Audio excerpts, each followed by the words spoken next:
Hello dear students, I am Jaya Parmar and today I am here to going to teach you number line. Rational number पर हम लोग एक topic पहले से ले चुके हैं, एडिशन, सब्ट्रैक्शन, मल्टीप्लिकेशन और डिवीजन हमने उस पर सीखा है और आज हम लोग सीखेंगे नंबर लाइन, ठीक है, जो कि रैशनल नंबर पर डिपेंड है। इसमें छोटी छोटी चीज़ें होती है जो आपको नोटिस करना चाहिए और जो क्वेश्चन हम आपको सिखा रहे हैं वो 1 और 2 सिखाते हैं या 3 या 4 सिखाते हैं। आप उसी पर डिजिट को चेंज कर कर अपने प्रैक्टिस को बराबर किया करें, क्योंकि मैथ्स का कोई दूसरा शॉर्टकट नहीं होता है। आपको प्रैक्टिस ज़रूर से ज़रूर करनी चाहिए, क्योंकि जितनी आप प्रैक्टिस करेंगे उतने ही बेटर आपके रिजल्ट बनेंगे। तो आज हम लोग नंबर लाइन सीखने जा रहे हैं और उसकी बारीक चीज़ों को हम लोग देखेंगे और आप लोग ये देखेंगे कहाँ से स्टार्ट करना चाहिए नंबर लाइन और कहाँ जाकर उसको ख़त्म करना है, कैसे काउंट करना है, ये सब आप देखेंगे, ठीक है। तो लेट्स स्टार्ट नंबर लाइन। जैसे कि हम लोग मान लेते हैं हम लोगों ने कोई एक नंबर ले लिया 5/7, ठीक है। इसे हमें रैशनल नंबर, ये रैशनल नंबर को हमें कहाँ प्लॉट करना है, नंबर लाइन पर। तो नंबर लाइन पर प्लॉट करना है तो हमें एक नंबर लाइन बनाना ज़रूरी है, ठीक है। तो उसके लिए हम एक नंबर लाइन बनाएंगे यहाँ पर और हमेशा लाइन के दोनों तरफ एरो आपको लगाना है, ठीक है। अब यहाँ पर आप देख रहे हैं कि 5 न्यूमरेटर है और 7 जो है वो डिनोमिनेटर है। तो आप देखिए कि 7 जो है वो ग्रेटर है आपके 5 से, यानी कि न्यूमरेटर छोटा है और डिनोमिनेटर बड़ा है। तो ऐसी जो नंबर लाइन होती है वो बहुत जल्दी और इजीली बच्चे सीख जाते हैं और कर भी लेते हैं। इसी की हम नेगेटिव भी सीखेंगे और पॉजिटिव भी सीखेंगे। तो अब आपको क्या करना है, यहाँ पर आपको 0 लिखना है और यहाँ पर आपको 1 लिखना है। क्यों करना है, क्योंकि आपको दिख रहा है कि आपका डिनोमिनेटर बड़ा है, तो यानी कि इस एक में से आप 5 पार्ट कर सकते हो। अब फ्रैक्शन का जो यहाँ रैशनल नंबर का जो नंबर लाइन होती है वो नंबर लाइन एक्चुअली है क्या, वो फ्रैक्शन में है, यानी कि किसी भी चीज़ के हमने कुछ पार्ट किए हुए हैं और वो पार्ट जो है वो कौन सा पार्ट है वो हमें वहाँ शो करना होता है। तो लेट्स सपोज कि जैसे आपके पास एक स्टिक है, इस स्टिक के आपको 7 पार्ट करने, ठीक है। अब यहाँ मैंने अगर इसके 7 पार्ट कर दिए तो इसका 5th पार्ट कौन सा है वो आपको प्लॉट करके बताना है। तो इसी तरीके से 0 से लेकर हमने 1 इसलिए लिया है क्योंकि अभी हम इसके 7 पार्ट करेंगे। अब 7 पार्ट हमारे इक्वल होना चाहिए।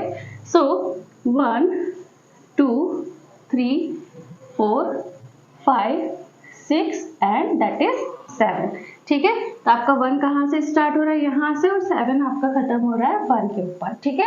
अब आपको यहाँ का 5th पार्ट ढूंढना है। मैं अभी आपको एक्सप्लेन करने के लिए इतना लिख रही हूँ। 1/7, 2/7, 3/7, 4/7, 5/7, 6/7 एंड 7/7। सो हमारे क्वेश्चन की डिमांड क्या है, हमारे क्वेश्चन की डिमांड है 5/7। तो 5/7 हमारा कहाँ है, यहाँ पर। अब आपको यहाँ पर एक डार्क या तो आप डॉट लगा दीजिए या फिर आप ऐसे एरो लगाकर 5/7 लिखकर भी बता सकते हैं, सर्कल कर कर भी आप बता सकते हैं। आपको ये सब लिखने की आवश्यकता उसमें नहीं होती, ठीक है। अब ये थे पॉजिटिव की नंबर लाइन और आपने इस चीज़ को अच्छे से समझा होगा कि हमने एक ही चीज़ के 7 पार्ट किए हैं और उसका 5th पार्ट कौन सा था वो हमें बताना था, ठीक है। So I think that is clear to you all. So अब हम इसी को अगर नेगेटिव पर बनाते हैं तो नेगेटिव के लिए हमें क्या करना है, let's suppose -5/7, okay. So again we make a number line, but this time क्या होगा, यहाँ पर हम लोगों को 0 लेना है और इधर 1, लेकिन -1। अब ऐसा क्यों, क्योंकि नेगेटिव जो होता है वो लेफ्ट हैंड साइड में चलता है और पॉजिटिव जो है वो राइट हैंड साइड में चलता है। तो अब इसके भी हम 7 पार्ट बनाएंगे, 1 2 3 4 5 6 एंड दैट इज 7। अब आपका -5/7 कहाँ आएगा, तो हम यहाँ से काउंट कर लेते हैं, -1 -2 -3 -4 -5। सो दैट इज योर -5/7, ठीक है।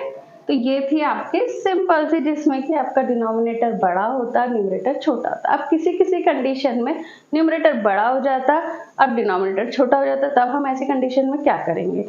तो उसके लिए हमें, जैसे कि हमने यहाँ एक क्वेश्चन लिया है 13/6। तो पहले हम इसको 13 को 6 से हम डिवाइड करेंगे, ठीक है। तो अगर हमने 13 को 6 से डिवाइड किया तो क्या मिल रहा है हमें, 6 2 12, है ना। हमारा यहाँ पर क्या तैयार हो रहा है, एक मिक्स्ड फ्रैक्शन तैयार हो रहा है, ठीक है। अब आप यहाँ देखेंगे कि हमारे पास ये जो 2 है, ये 2 क्या है, होल नंबर है, ठीक है। और 2 के बाद में भी हमें एक और फ्रैक्शन लिया हुआ 1/6, ठीक है। यानी कि आपको जो नंबर लाइन बनानी है उसमें 2 पार्ट तो आपके होल ही रहेंगे, यानी पूरे पूरे रहेंगे। अब वो कैसे रहेंगे, कि हम लोग यहाँ पर फिर से एक नंबर लाइन बना रहे हैं,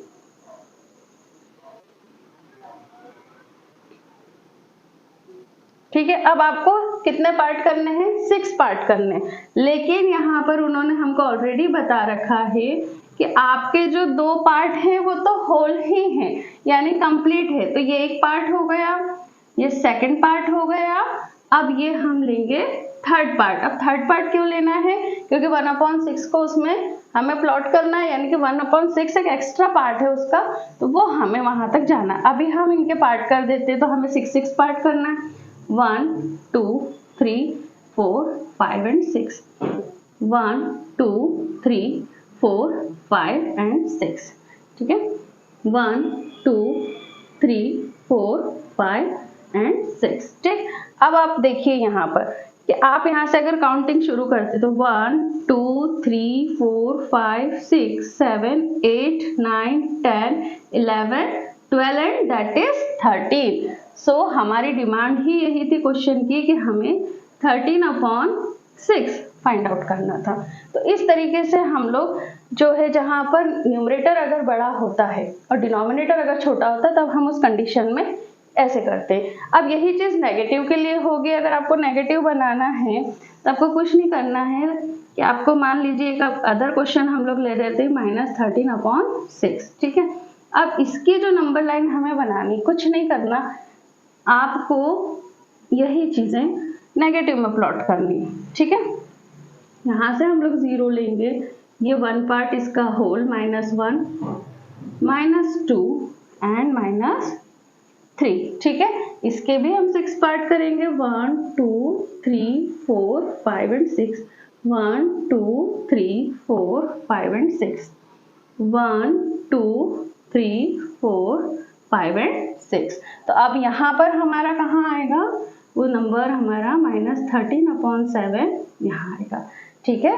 तो ये मेरे ख्याल से आप लोगों को अच्छे से समझ में आया होगा। आपको हमेशा एक चीज़ ध्यान रखनी, कई सारे बच्चे गलती करते हैं कि 1 को यहीं से काउंट कर लेते हैं।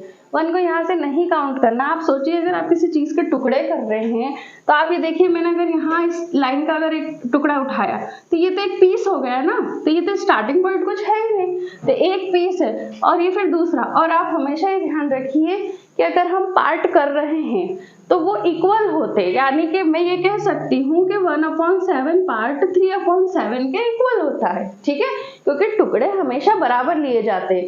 तो आप इस बात को समझेंगे अच्छे से। क्वेश्चन को आप लोग बहुत ज़्यादा टफ ना करें और उसे अच्छे से समझने की कोशिश करें। और सबसे ज़रूरी चीज़ है कि आपको प्रैक्टिस ज़रूर करनी है। और यदि इसके बावजूद आपको कोई प्रॉब्लम होती है तो आप मुझसे क्वेश्चन कर सकते हैं, I will definitely reply you. और मुझे लगता है कि आज आपको सब कुछ समझ में आया होगा। यदि इसमें कोई प्रॉब्लम आई है आपके साथ में, so please share with me, and if you like my video, so please like, share and subscribe. Thank you.